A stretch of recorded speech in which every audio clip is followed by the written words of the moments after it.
Dear students, अस्सलाम वालेकुम। 12th class accountancy के प्रीवियस लेक्चर्स में हमने रेक्टिफिकेशन ऑफ एरर्स और ट्रायल बैलेंस के मतलब कुछ बात की थी। लेकिन आज हम एक numerical question regarding rectification of errors में चंद एंट्रीज पर बात करेंगे। डियर स्टूडेंट्स, हम जानते हैं कि एक कंपनी अपने अकाउंट्स को मेंटेन करने के लिए मुख्तलिफ रजिस्टर्स का इस्तेमाल करती है, और अगर इन रजिस्टर्स का प्रॉपर इस्तेमाल नहीं किया गया तो बाद में हिसाब में एरर्स आ जाते हैं, जिनको फिर दुश्वारियाँ आखिरकार आ जाती हैं और इन एरर्स को रेक्टिफाई यानी दुरुस्त करना पड़ता है। आज हम रेक्टिफिकेशन ऑफ एरर्स के मतलब बात करेंगे कि एरर्स कैसे पैदा होते हैं।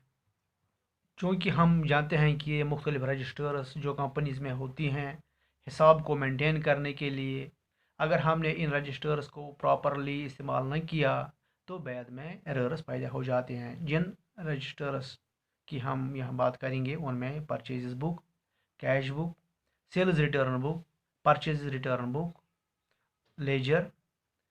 अगर इन रजिस्टर्स को प्रॉपरली हैंडल न किया गया तो अकाउंट के हिसाब में फिर एरर्स पैदा हो जाते हैं और डेबिट साइड बैलेंस और क्रेडिट साइड बैलेंस बराबर नहीं होते हैं। तो आखिरकार हमें एक शेड्यूल तैयार करना पड़ता है जिसको हम ट्रायल बैलेंस कहते हैं, कि हम पहले इन एरर्स को चेक करते हैं, वेरीफाई करते हैं, फिर आखिरकार शेड्यूल तैयार करते हैं और ट्रायल बैलेंस के तौर पर हम इन एरर्स की निशानदेही करते हैं। एक न्यूमेरिकल क्वेश्चन हमारे पास यहाँ मौजूद है, आप देख रहे हैं, जिसमें पहली वाली एंट्री में लिखा गया है goods worth ₹20,000 returned by Arvind were taken into stock but no entry was passed in the books. यानी इस पहली वाली एंट्री में कहा गया है कि अरविंद ने 20,000 रुपये की चीज़ें किसी नुक्स की वजह से वापस की हैं, लेकिन इसको सेल्स रिटर्न रजिस्टर पर दर्ज नहीं किया गया है, जिसकी वजह से एरर सामने आए हैं और हिसाब में फॉल्ट आया है। क्योंकि सेल के बाद जब सेल की हुई चीज़ें में से कोई पोर्शन वापस आता है तो हम इसको सेल्स रिटर्न रजिस्टर पर दर्ज करते हैं और मुतलिका अकाउंट होल्डर के खाते में ऐसी रकम आमदनी के तौर लिखते हैं कि इन चीज़ों का कीमत यानी प्राइस उसके अकाउंट में क्रेडिट किया जाता है और सेल्स रिटर्न रजिस्टर पर ये वापस की हुई चीज़ें डेबिट की जाती हैं। रेक्टिफिकेशन ऑफ एरर्स के लिए जो स्पेसिमेन हम यहाँ पर देख रहे हैं, date, particulars, LF ledger value, debit और क्रेडिट। जो पहले वाली एंट्री यहाँ पर आप देख रहे हैं, goods worth ₹20,000 returned by Arvind were taken into stock but no entry was passed in the books।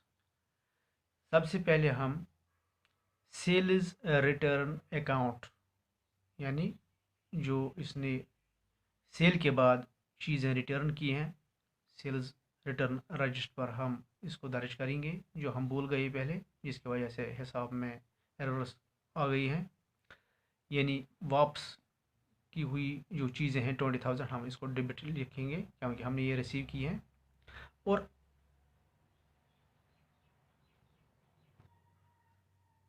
To Arvind account 20,000 और अरविंद के अकाउंट में क्रेडिट हो जाएंगी क्योंकि उसको उस के खाते में ये क्रेडिट हो जाएंगे।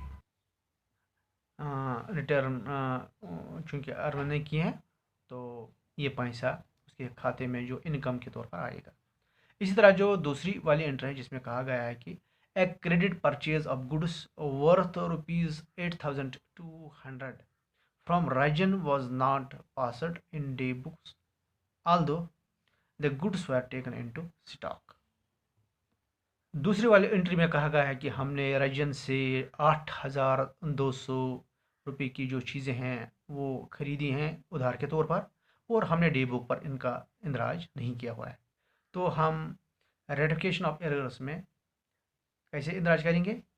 परचेज अकाउंट, क्या हमने परचेज की हुई चीज़ें 8,200 की जो हमें डेबिट हुई हैं, हमने रिसीव किए हैं, और टू रजन्स अकाउंट, और रजन को वो क्रेडिट हो जाएंगी क्योंकि हमने रजन से वो उधार लिए हैं। तो इस तरह से जो एरर्स हमने की थी वो दुरुस्त हो जाएंगी। इसी तरह जो तीसरे वाली एंट्री है, इसमें कहा गया है कि goods costing ₹500, sales price 600 and distributed on as free sample were not recorded at all. तीसरी वाली एंट्री में कहा गया है कि ₹500 की गुड्स यानी चीज़ें हमने सैंपल के तौर इसको डिस्ट्रीब्यूट किया है, और फिर हमने इनका रिकॉर्ड इंदराज नहीं किया है।